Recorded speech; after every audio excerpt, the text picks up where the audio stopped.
Hello friends, welcome to learning Himachal के MCQ revision series में आपका स्वागत है। आज के सेशन में हम पॉलिटी के कुछ और एमसीक्यू डिस्कस करेंगे। हमारे पास हमारा फर्स्ट क्वेश्चन है, power of the supreme court of India to decide the dispute between centre and state falls under its advisory jurisdiction, original jurisdiction, appellate jurisdiction, constitutional jurisdiction. तो इस क्वेश्चन का right answer है option number B, original jurisdiction supreme court की। Centre और state के बीच में जो डिस्प्यूट होते हैं वो सारे मैटर्स जो है वो सुप्रीम कोर्ट की ओरिजिनल ज्यूरिसडिक्शन में आते हैं। आर्टिकल कौन सा है? आर्टिकल है 131। आर्टिकल नंबर 143 में आपकी एडवाइजरी ज्यूरिसडिक्शन आती है सुप्रीम कोर्ट की, एंड आर्टिकल 132 में आपकी अपीलिएट ज्यूरिसडिक्शन आती है सुप्रीम कोर्ट की। ठीक है, तो इस क्वेश्चन का राइट आंसर था option number B. Next question है, electoral disputes arising out of presidential and vice presidential election are settled by election commission of india, joint committee of parliament, supreme court of india, speaker of lok sabha।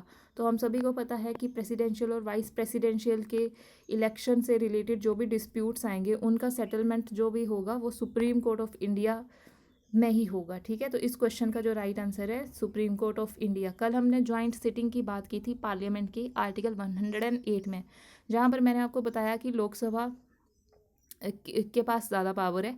लेकिन मैं थोड़ा सा और explain अगर उसको करूँ तो लोकसभा के स्पीकर तो उसको हेड करते हैं ज्वाइंट सीटिंग को। अगर लोकसभा के स्पीकर नहीं होंगे तो उस केस में डिप्टी स्पीकर जो है वो लोकसभा के वो हेड कर सकते हैं।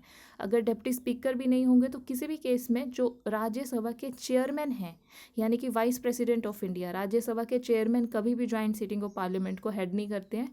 डिप्टी चेयरमैन ऑफ राज्यसभा वो ज्वाइंट सीटिंग को जो है वो हेड कर सकते हैं। तो हमारे स्पीकर भी कर सकते हैं, वो नहीं होंगे तो डेप्टी स्पीकर कर सकते हैं, और दोनों ही नहीं होंगे तो डेप्टी चेयरमैन ऑफ राज्यसभा कर सकते हैं। लेकिन राज्यसभा के चेयरमैन जो है वो ज्वाइंट सीटिंग को हेड नहीं करते हैं। ठीक है, तो आपने कंफ्यूज नहीं होना है प्लीज़, इसकी क्लैरिटी आप यहाँ इस एक्सप्लेनेशन से ले लीजिए। अगला क्वेश्चन है, which of the following statements about Indian judiciary is not correct. Statement 1 है, the Constitution of India has not provided for the double system of courts as in the United States. B, the organization of the subordinate judiciary in India varies slightly from state to state. C, every state in India has separate high court. D, the Supreme Court has issued direction to constitute an all India judicial service to bring in designation of officers in criminal and civil side। तो क्या हर state India में अभी कितने high court हैं हमारे? तो 25 high court हैं और कुछ कॉमन हाई कोर्ट भी हैं। तो सभी स्टेट्स के पास तो सेपरेट हाई कोर्ट है नहीं। तो ऑप्शन नंबर, इसमें नोट करेक्ट पूछा है, तो ऑप्शन नंबर सी सीधा सीधा आपका इनकरेक्ट स्टेटमेंट है यहाँ पर। ठीक है, तो इस क्वेश्चन का जो राइट आंसर है ऑप्शन नंबर सी। हमारा अगला क्वेश्चन है, the supreme court of India is a the Supreme Court of India is a court record. It implies that, जो कोर्ट रिकॉर्ड है आपका क्या है उसका मतलब? तो स्टेटमेंट 1 है, it has to keep a record of its decisions. B, all its decisions have evidentiary value and can not be questioned in any court. It has the power to punish for its contempt. No appeal can be made against its decisions. तो जो court record है ये option number B, statement number B जो है कि all its decisions have evidentiary value and can not B question in any court, ये इस question का जो है वो राइट आंसर है ऑप्शन नंबर बी। हमारा अगला क्वेश्चन है, द मिनिमम नंबर ऑफ जजेस of supreme Court requireds for hearing any case involving interpretation of constitution is.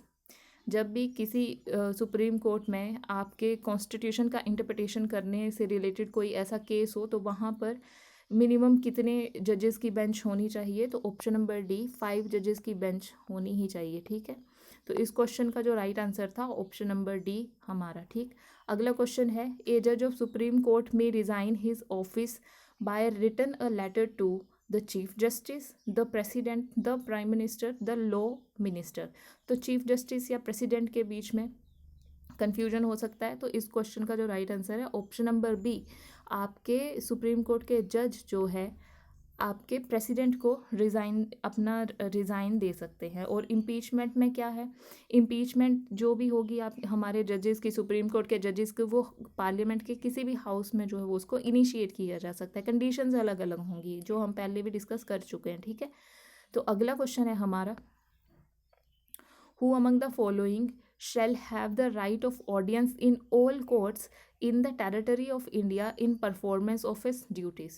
Advocate General, Attorney General, Additional Advocate General, none of the above.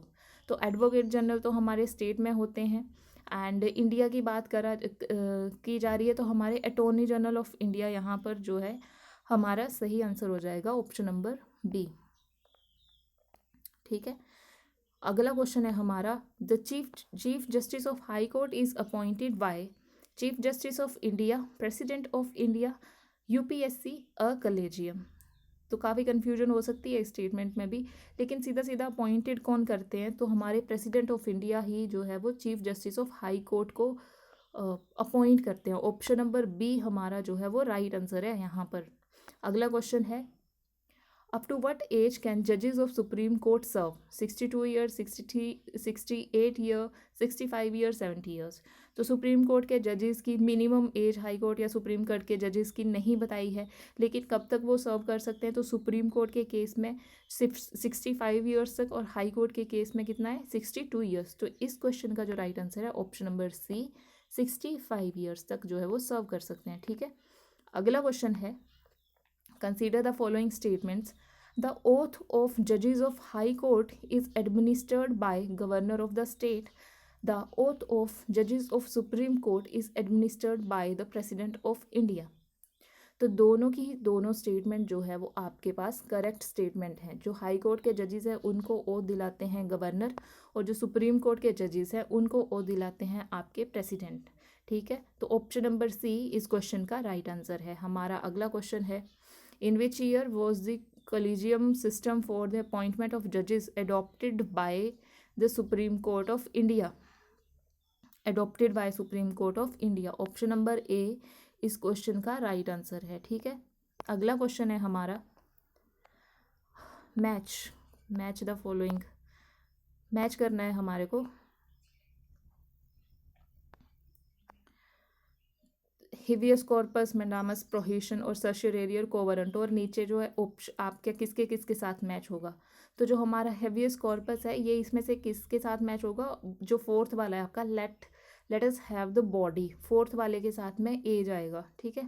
तो first वाला ही आपका eliminate हुआ यहाँ से। Next है हमारा मेंडामस जो है वो किसके साथ में जाएगा, मेंडामस जाएगा बी कमांड के साथ में, थर्ड वाले के साथ में मेंडामस जाएगा।